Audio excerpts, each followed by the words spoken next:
మహాదేవుడి లీలా విలాసము, మహాశివ పురాణము, సచిత్ర నిత్య పారాయణ గ్రంథం, బ్రహ్మాండ సృష్టి ప్రారంభం. తేజోమయం సుగుణ నిర్గుణమద్వితీయం ఆనందకందమపరాజితమప్రమేయం నాదాత్మకం సకల నిష్కళమాత్మరూపం వారణాసీపురపతిం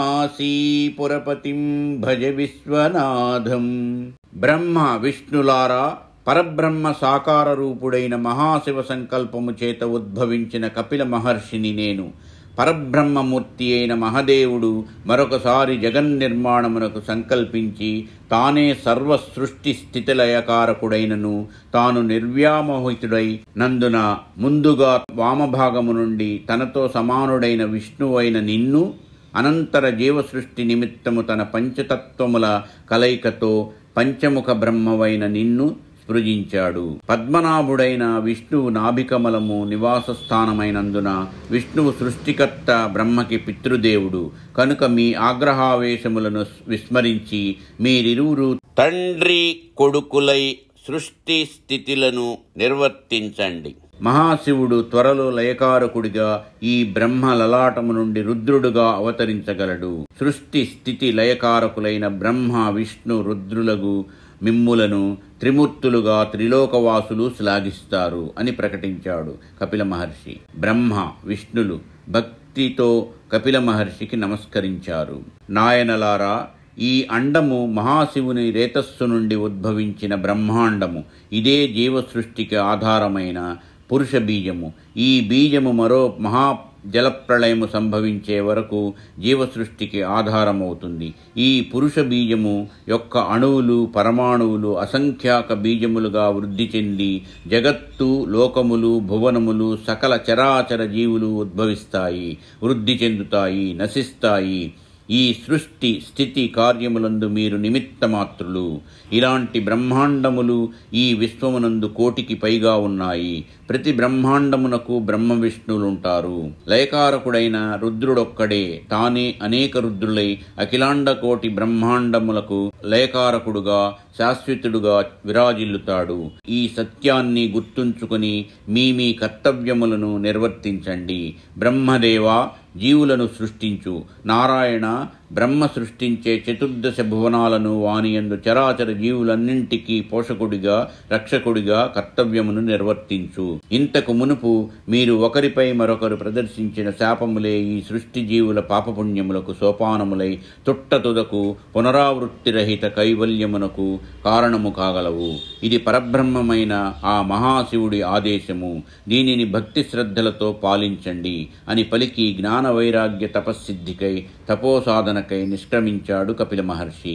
అంతటా నీటిపై తేలుతున్న బ్రహ్మాండమును 2గా విభజించాడు సృష్టికర్త బ్రహ్మ. ఆ బ్రహ్మాండమును సువర్లోకముగా ఏర్పరిచి అందు పితృలోకము, స్వర్గలోకము, సత్యలోకము, నక్షత్రలోకము, వైకుంఠలోకము, కైలాసము, గోలోకములను నిర్మించాడు. వీటిని 7 ఊర్ధ్వలోకములు అంటారు. ఇక బ్రహ్మాండము క్రింది భాగమునందు అతలము, వితలము, సుతలము, తలాతలము, రసాతలము, మహాతలములతో కూడిన పాతాళమును నిర్మించాడు. వీటిని అధోలోకాలు అంటారు. భువర్లోకము అని వీటికి పేరు. ఈ సువర్లోక, భువర్లోకములకు మధ్య గల భాగమునందు ఆకాశము నిర్మించాడు. ఈ ఆకాశము క్రింది భాగము యావత్తు నీటితో నిండి ఉంది. ఆ జలము ఆవిరయ్యేదెప్పుడు, అక్కడ మృత్తిక గట్టిపడేదెప్పుడు, అక్కడ భూలోకాన్ని నిర్మించేదెప్పుడు. బ్రహ్మచింతనను దివ్య దృష్టితో గ్రహించిన విష్ణువు తన సంకల్ప బలముతో 1,000,000 కిరణ ప్రభాసమానుడైన సూర్యుడిని తన అంతరంగము నుండి సృజించాడు.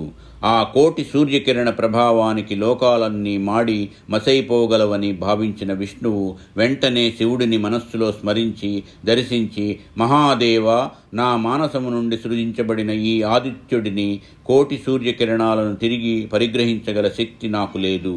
ఈ సూర్యతేజాన్ని భరించగల సమర్థుడివి నువ్వే అని ప్రార్థించాడు.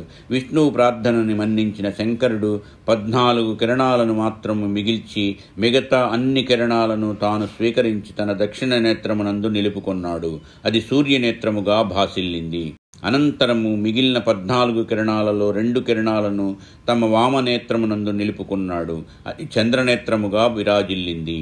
ఇక మిగిలిన 12 కిరణముల సూర్యుడు ద్వాదశ ఆదిత్యుడైనాడు. ఆ 12 సూర్యకిరణముల ప్రభావము చేత నీరు ఇంకిపోయి దాని అడుగున ఉన్న మృత్తిక గట్టిపడింది. ఆ మృత్తికను ముద్ద చేసి లోకమును నిర్మించాడు బ్రహ్మ. అదే భూలోకము. ఇలా భువర్లోక సువర్లోకములను త్రిలోకములను నిర్మించిన బ్రహ్మ అదే సృష్టి అని భావించి ఆ సృష్టిలో తానే అధికుడనని భావించాడు. అయితే తన ఆధిక్యతను ఎలా నిరూపించుకోవాలి, తనను మించిన వారు ఈ బ్రహ్మాండములో ఉన్నారా అన్న అతిశయం అతడి మనస్సులో ఉదయించింది. ఎవరు దానిని తీర్చగలవారు? ఎవరు? ఓం నమః శివాయ, ఓం నమః శివాయ, ఓం నమః శివాయ. సర్వం శ్రీ ఉమామహేశ్వర పరబ్రహ్మార్పణమస్తు. స్వస్తి. మా ఈ వీడియోలు మీకు నచ్చినట్లయితే please like, share and subscribe.